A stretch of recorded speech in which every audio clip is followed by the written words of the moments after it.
me just tell you that Theresa May has, we're hearing, been given full support by her cabinet for the Chequers plan after Brexit. It's been widely criticised. It was ruled out at the Salzburg dinner last week by fellow EU leaders. Well, there are other plans being fleshed out, and one of them right now is being delivered by the Institute for Economic Affairs. It's a free market think tank, and David Davis is speaking at the launch in central London. So let's listen to what the suggestion is there. Champion of free trade underestimated some of its free trade arrangements, the effect of it, by 500%. 500%. And I expect us to see equally large impacts when we actually get into the free trade deals that we ought to. What this means is, as Gisela said, is we need to reset the negotiations. We're currently, bluntly, in a cul-de-sac. I'm afraid, I slightly disagree with Gisela. I think Salzburg was unfortunately all too predictable. She may be right about timing, but I'm afraid it was all too predictable how it would turn out either here or in October. Now, what we need to do is to use the original commitments made back on March the 7th, I think, by both Tusk and Barnier, to go for an advanced free trade agreement. And the reason that this is called Plan A Plus is what we need is an FTA plus, a free trade agreement plus. And to do that, we need, and again the report goes into this in some detail, to do that we need to use our allies. As Shanker said, the rest of the world does not see European negotiation as a gold standard.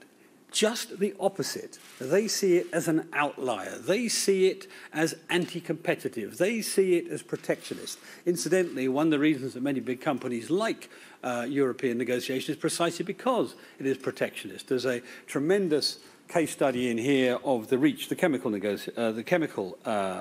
standards, and how that works, and really how even the Commission recognise that it's ineffective and bad.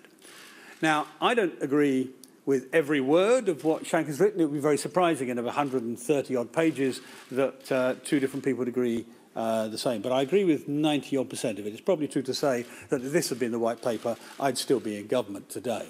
So we need to take a model like this.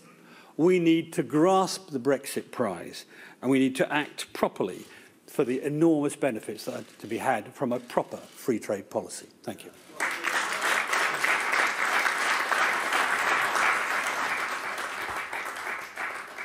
David, many thanks. Jacob, can I ask you to take to the stage?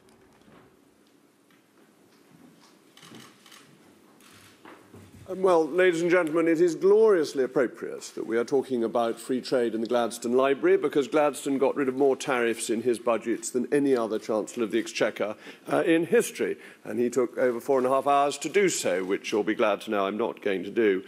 The great virtue of this plan is that it is deliverable.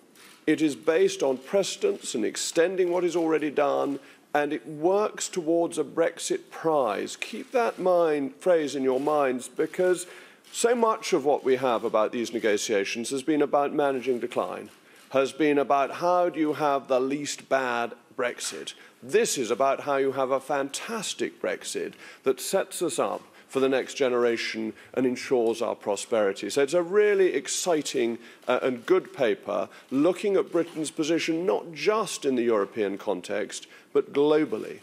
And the key to it, to my mind, is that it is deliverable. Bear in mind, as David says, this has been offered to us by the Commission. They have offered us the best trade deal they have done with any country ever in the world. So if you want to call it Canada Plus or Super Canada or Supercalifragilisticexpialidocious Canada, that is what is being aimed at and it's being offered, as long as you can solve the Northern Ireland question, which I think the ERG did a week or so ago. So you've got Northern Ireland solved, you've got a free trade deal, you've got something that is deliverable. And then the question is, will it work within the country at large? Well, we know that Chequers won't.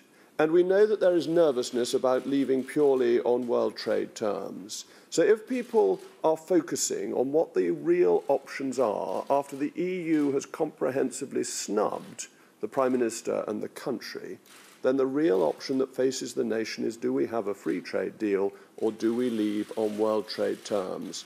And I think that reality, that consciousness, will ensure that if this got to the House of Commons, it would be passed. So it's not just deliverable in terms of the European Union, it's deliverable in terms of British public opinion, and it's deliverable in terms of parliamentary votes. I think this paper is therefore the most exciting contribution we have had to this debate in many months. Thank you. Jacob Rees Mogg speaking at the Institute for Economic Affairs, the free market think tank, and he was preceded there by David Davis, the previous Brexit secretary turned outsider, who was throwing his weight behind the plan that is being outlined there. Teresa Villiers is just about to speak, but we'll bring you some of what she says maybe a little bit later. But she's there because of the issue around the Irish border.